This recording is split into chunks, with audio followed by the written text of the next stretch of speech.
Antara pendedahan dan penipuan Wan Saiful. Terlajak perahu boleh diundur, terlajak kata buruk padanya. Hujung Februari lalu, suhu sesi perbahasan titah diraja di Dewan Rakyat membahang seketika apabila seorang wakil rakyat pembangkang mendakwa kononnya diugut supaya menyatakan sokongan kepada kepimpinan Perdana Menteri Datuk Seri Anwar Ibrahim. Datuk Wan Saiful Wan Jan PN Tasik Gelugur ketika mendedahkan perkara itu mendakwa ugutan itu diterima ketika dihubungi beberapa pihak yang identitinya tidak didedahkan kepada umum.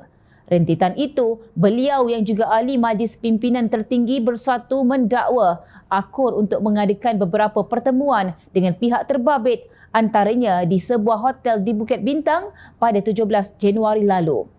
Beliau juga mendakwa ditawarkan habuan sebagai balasan untuk menyatakan sokongan kepada Anwar yang juga Menteri Kewangan, antaranya peruntukan wakil rakyat bernilai sebanyak 1.7 juta ringgit. Pendedahan Wan Saiful itu menyebabkan beberapa ahli parlimen bangkit mempersoalkan kenyataan yang didakwa sebagai bersangka jahat. Dakwa Wan Saiful, satu nama dikenali Farhan, diulang berkali-kali dalam siri pertemuan itu seolah-olah individu terbabit adalah punca kuasa bagi gerakan memancing sokongannya itu. Saya ada rekod mengenai semua pertemuan ini, jadi jangan persoalkan, nanti saya dedahkan satu persatu. Modus operandinya teliti, berjumpa di tempat tertutup dalam bilik hotel dan individu. Dan yang berjumpa saya tidak menggunakan nama sebenar, katanya dipetik Harian Metro.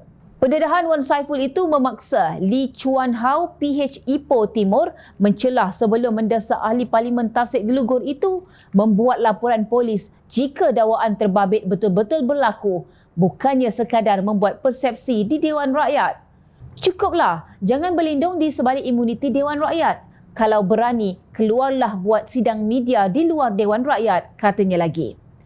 RSN Raya PH Jelutong turut bangkit mencelah menggesa Wan Saiful membuat laporan kepada Suruhanjaya Pencegahan Rasuah Malaysia SPRM selain menyifatkan tuduhan yang dibuat itu sebagai serius. Semalam, Timbalan Speaker Dewan Rakyat Datuk Ramli Datuk Muhammad Noor menasihatkan Wan Saiful agar membuat laporan polis berkaitan dakwaan kononnya diganggu oleh pihak SPRM. Ramli berkata demikian selepas Wan Saiful mendakwa mendapat gangguan daripada SPRM yang mahu merakam keterangan berhubung ucapannya di Dewan Rakyat. Saya terus-menerus mendapat kacau ganggu daripada pihak berkuasa, terutamanya daripada pihak SPRM.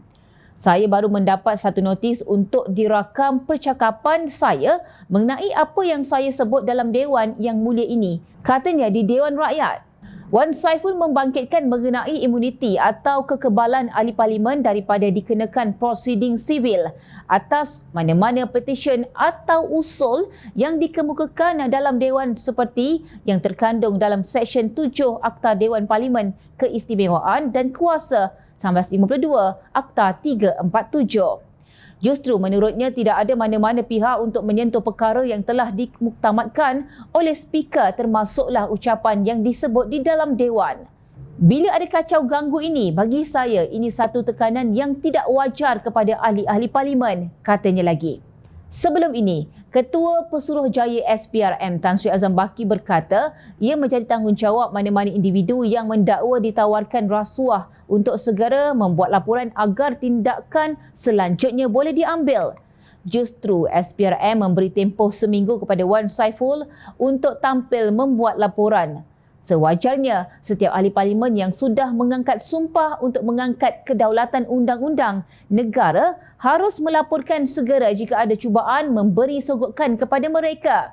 Profesor Madya Institut Pemikiran Islam dan Tamadun ISTEC Universiti Islam Antarabangsa Malaysia UIAM, Profesor Madya Datuk Wan Ahmad Fauzi Wan Husin berkata, ahli parlimen yang berintegriti wajar melaporkan segera jika mempunyai bukti. Ini kerana ahli parlimen sudah melafazkan sumpah untuk mengangkat kedaulatan undang-undang seperti disebut dalam jadual ke-6 dalam Perlembagaan Persekutuan. Jadi, setiap ahli parlimen wajar melaporkan sesuatu kepada pihak berkuasa jika ada bukti berlakunya satu kesalahan awam, katanya seperti dilaporkan My Metro. Ahli Parlimen wajar mempamerkan tauladan yang baik kepada masyarakat.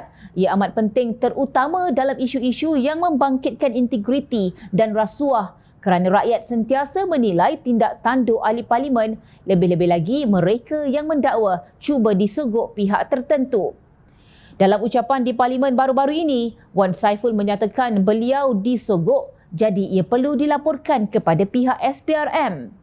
Ini kerana tindakan itu bukan sahaja daripada segi moral dan integriti tetapi juga sebagai pengajaran kepada setiap individu agar tidak membuat sembarang kenyataan serta tuduhan jika tiada bukti.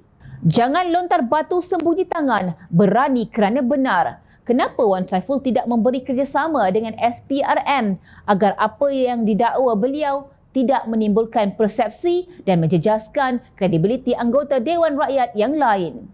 Atau memang benar seperti yang dikatakan sesetengah pihak bahawa apa yang didakwa Wan Saiful hanya sekadar satu penipuan?